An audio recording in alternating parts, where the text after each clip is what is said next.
Hello दोस्तों, good morning, Radhe Radhe. सो दोस्तों, फिर से एक नए दिन और नए सुबह की शुरुआत हो गई है और मैं अंकित रावत आ गया हूँ अपनी एक नई वीडियो के साथ। सो दोस्तों, आज जो है संडे है, यानी कि 6 अप्रैल। पिछली वीडियो में बताया था कि जो है आज जो है हमारी चकबंदी जागर यात्रा गरीब क्रांति अभियान द्वारा निकाली जा रही है। तो आज का जो प्लान है वहीं का है। सो अभी सबसे पहले मेरा दोस्त एमी जो है रूम शिफ्ट कर रहा है, तो पहले उसके घर जाऊंगा। यहाँ से वो कहीं और जा रहा है, तो पहले उसके घर जाऊंगा, उससे मिलके वहीं से मैं घंटाघर के लिए निकल जाऊंगा। सो चलिए दोस्तों, आज की नई वीडियो की शुरुआत करते हैं। तो सबसे पहले दोस्तों, जिक्र की गहराई से और मुकड़ी की चलकार से आप सभी को मेरा प्यार भरा नमस्कार। तो कैसे हो दोस्तों आप लोग? आशा करता हूँ आप लोग स्वस्थ होंगे, मस्त होंगे और तंदुरुस्त होंगे। तो दोस्तों, मैं भी ठीक हूँ। अभी जो है मैं नहा धो के तैयार हो गया हूँ और कपड़े भी मैंने धो धा के यहाँ सुखाने के लिए रख दिए हैं। और मौसम का हाल आप देख सकते हैं, रोज़ की तरह चटक तली का घाम लगा हुआ है। तो आज जो है हमारी रैली है, तो आज हमारा अच्छी तरीके से तेल निकलने वाला है, क्योंकि सड़क पे निकलेंगे और गर्मी इतनी है। 11 बजे से रैली स्टार्ट होगी, तो गर्मी इतनी है कि पूछो मत जी। Good morning. नींद खुल गई? बड़ी मुश्किल से आई। तो गाइस, यहाँ बन रही है रोटियाँ। सब्जी हमने पहले ही बना दी थी। तो आज जो है नवमी भी है, तो हमें थोड़ा प्रसाद भी बनाना था। तो प्रसाद हम शाम को ही बनाएंगे, क्योंकि हमारे पास अभी टाइम नहीं है। तो हिमांशु गुसाई की रोटी आप देख सकते हैं यार, एक्सपर्ट है भाई रोटी बनाने में। गाइस, अभी तक कमेंट नहीं किया आप लोगों ने घर जमाई के लिए। हर काम में परफेक्ट हमारे हिमांशु गुसाई। सिंगिंग से लेके डांसिंग से लेके, डांस अभी आपने देखा नहीं, डांस भी ज़रूर दिखाएंगे आपको। बाकी काम आपने देख ही लिया है हिमांशु गुसाई का। क्यों हिमांशु गुसाई? कॉमेडी करने के लिए तो नंबर 1। कुछ तो बोल दो अपने फैंस के लिए। गुड मॉर्निंग तो कर दो। फैंस को रात दिखण बोलते हैं, गुड मॉर्निंग का होता है ना। रात दिखण बोलता है, अब तो गुड मॉर्निंग होनी चाहिए। गुड मॉर्निंग साहब। सो दोस्तों, अभी जो है रोटियां बन रही है। फिलहाल अभी रोटी नाश्ता करके फिर हमें जल्दी से निकलना है। तो बने रहिए वीडियो में, आज दिखाएंगे आपको अपनी चकबंदी जागर यात्रा। तो दोस्तों, अभी हो रहा है टाइम सुबह के 8:30 और हम निकल चुके हैं अपने मिशन के लिए। तो साथ में हिमांशु गुसाई और भी हमारे साथ के लड़के हैं, जो कि हमें आगे मिलेंगे। बाकी सब घंटाघर में मिलेंगे। गांव से बहुत सारे लोग आए हुए हैं, तो सारे घंटाघर पे ही मिलेंगे। तो अभी जल्दी से चलते हैं घंटाघर।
अभी हम पहुंच चुके हैं घंटाघर पर और गांव के सारे लोग भी आ चुके हैं और अभी कुछ लोग बाकी रह गए हैं।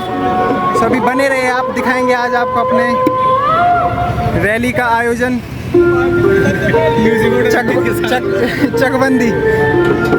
चकबंदी की जो है हमारी मांग है। तो फिलहाल जिन 7 गांवों में जो चकबंदी है, तो आप देख सकते हैं डोर थाली के लेकर यहाँ पे हमारी जागर यात्रा शुरू होगी।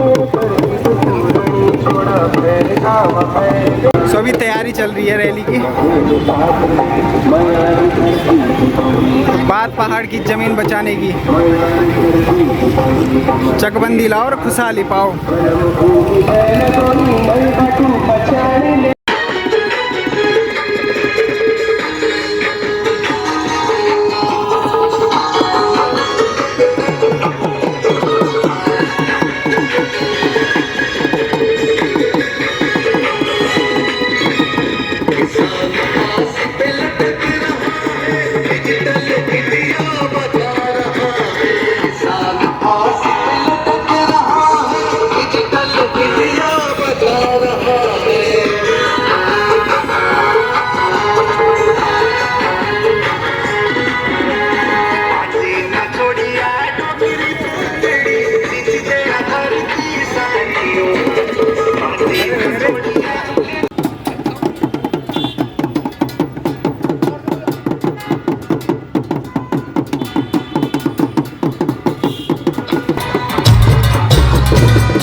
दिदों भोबो ग्याले यु माटू पानी बिक जालू।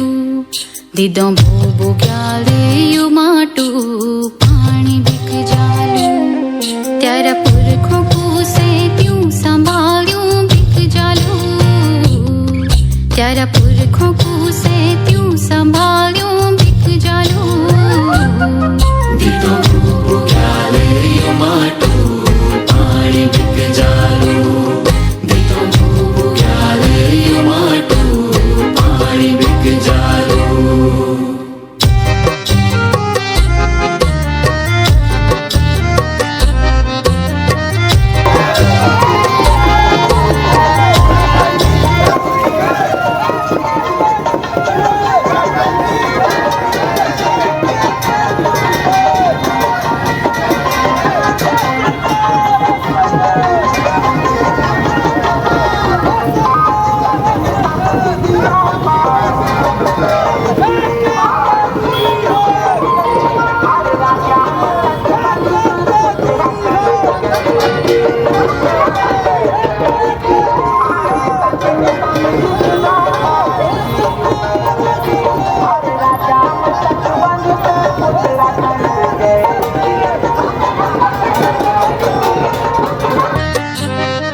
बोड़ी गठेड़ी धोती पगड़ू बिक जालू।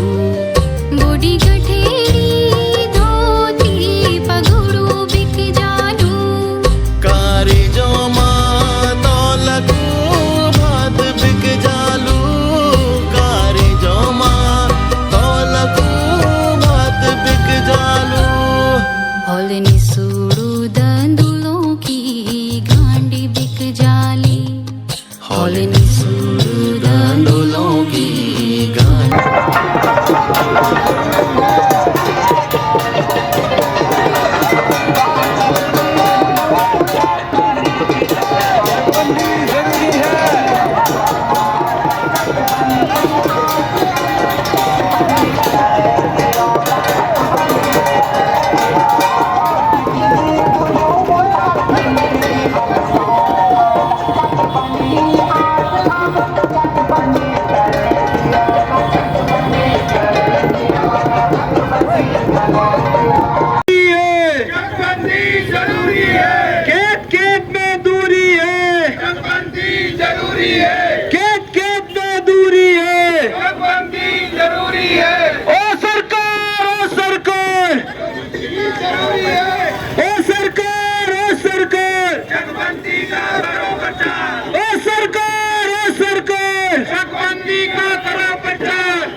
अपनी जो है कुछ उर्वरक करते हैं तो उसको हम एक चकबंदी की व्यवस्था कहते हैं। जब ये देश आज़ाद हुआ था तो भूमि जो है ज़्यादातर जो जमींदार लोग थे उनके पास ये भूमि थी, और उसके बाद जो है ये भूदान आंदोलन से या जो है जो हमारी सरकारों ने जो वापस जो है जमींदारी उन्मूलन एक्ट के तहत खेतों को अलग अलग लोगों में बांटा, इनको अलग अलग लोग कर।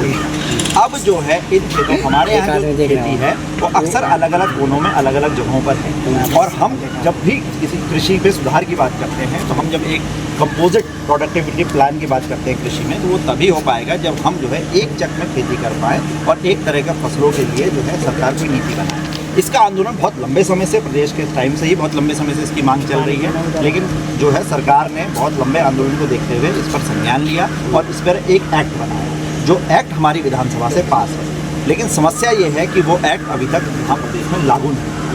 कुछ 16 जगहों पर जो है नोटिफिकेशन गाँव में जो है जो चकों के अंदर जो है उनके होनी चाहिए, उसकी व्यवस्था होनी थी, लेकिन वो अभी तक जो है पूरी तरीके से लागू नहीं है। केवल एक चक है जो मसूरी के पास हम देखते हैं, छठा गाँव के पास जो है सलोन गाँव में, वहाँ पर वो चक लगा हुआ है और उसमें जो है खेती वगैरह चक की व्यवस्था के आधार पर होती है, लेकिन अभी पूरे प्रदेश में चक की व्यवस्था नहीं है। तो हम जो है सरकार से ये मांग कर रहे हैं इस जन जागरूकता अभियान के तहत कि जो है सरकार को चकबंदी का प्रचार और प्रसार करना चाहिए, लोगों को ये समझाना चाहिए कि चक की व्यवस्था से जो है किस प्रकार से खेती में सुधार आएगा, किस प्रकार से पलायन रुकेगा और किस प्रकार से हमारी भूमि बचेगी। ये जो हम भूमि को बचाने का जो हम लंबे समय से आंदोलन कर रहे हैं मूल निवास और भूखंडों का भी, उसके मूल में कहीं ना कहीं यही चकबंदी है। अगर चकबंदी होगी तो हमारी ज़मीनें बचेंगी, बाहर के लोग आकर उस ज़मीनों को नहीं खरीद पाएंगे, हम लोग यहाँ पर अपनी एक कंपोजिट एग्रीकल्चर स्कीम चला पाएंगे जिसमें हम जो है खेती कर पाएंगे, और जब खेती से लोगों को फ़ायदा होगा तभी पलायन भी रुकेगा, तभी वहाँ स्कूल भी खुलेंगे, तभी वहाँ अस्पताल भी खुलेंगे और तभी लोग जो है बाहर जाने से बचेंगे। अच्छा, आप ऐसा है ना कि आपके बताने पर विधानसभा ने जो चकबंदी के लिए चकबंदी परिषद बनाई थी तो श्री केदार सिंह रावत जी उसमें अध्यक्ष थे, कपिल भाई हो गए, ललित मोहन जी हो गए, हम बहुत सारे लोग उस पर बैठे।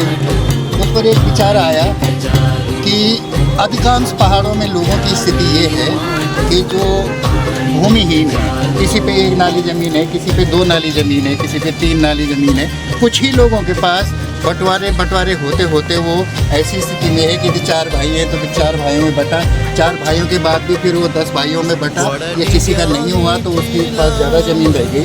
तो उसमें ये तय हुआ कि 10 नाली ज़मीन कम से कम प्रदेश के हर काश्तकार के पास होनी चाहिए, चाहे उसके पास 1 नाली ज़मीन है, चाहे उसके पास 2 नाली ज़मीन है।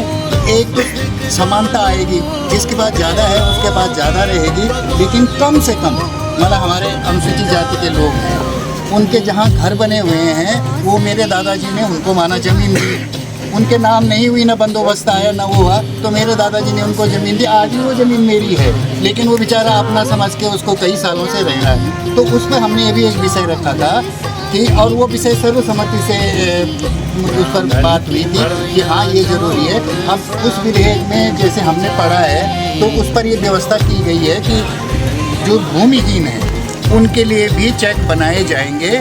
तो मैं समझता हूँ कि प्रचार प्रसार की तो हम बात कर रहे हैं कि प्रचार प्रसार होना चाहिए, जनता में इसका कहीं विरोध नहीं है।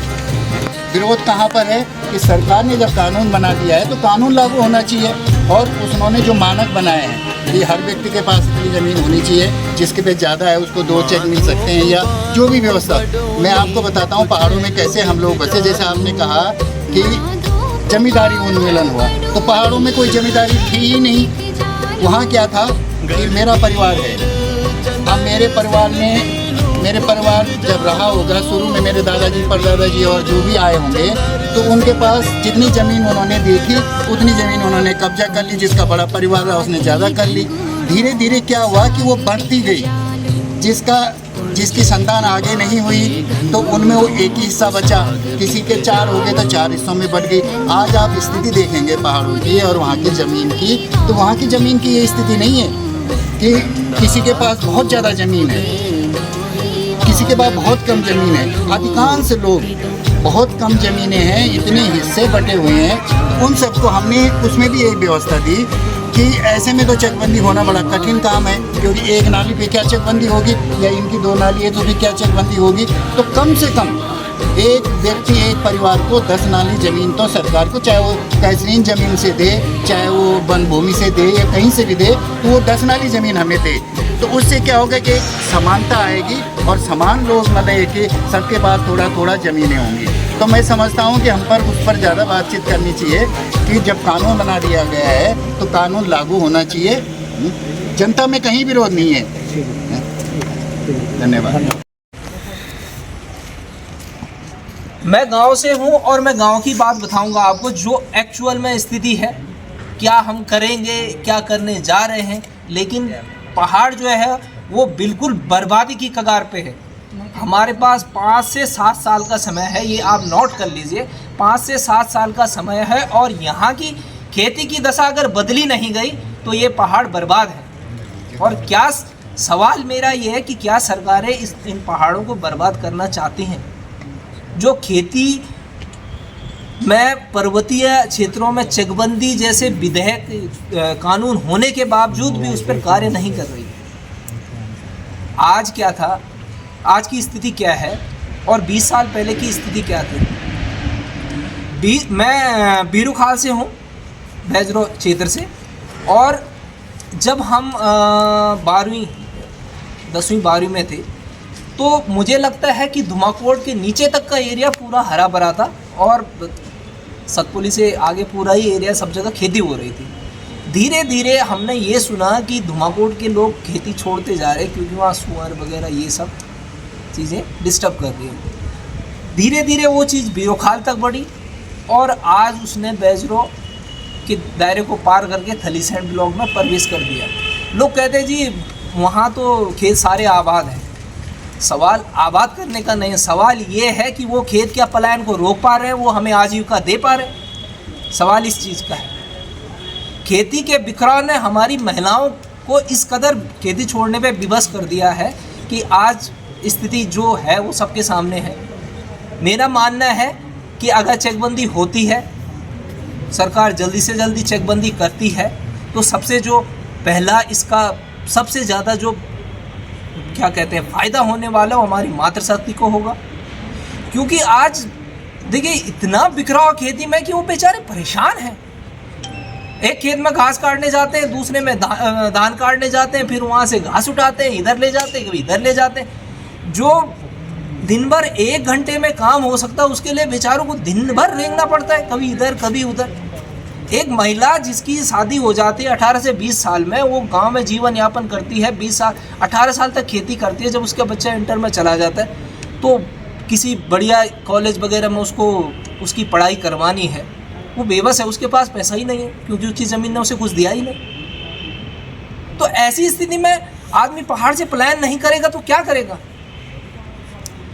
सरकार से मैं यही कहना चाहता हूँ कि हम जैसे युवा, देखिए चेकबंदी तो हमें चाहिए, हर हाल में चेकबंदी चाहिए, लेकिन सरकार हमें क्या मजबूर करके सड़कों पे बिठाना चाहती है? जिस उम्र में हमको काम धंधों में लगना चाहिए, इस राज्य को खुशहाल बनाने में योगदान देना चाहिए, उस समय में, इस जो हमारा एक जीवन काल का जो पीक समय है, उसमें क्या हमें सड़कों पे बैठना चाहिए?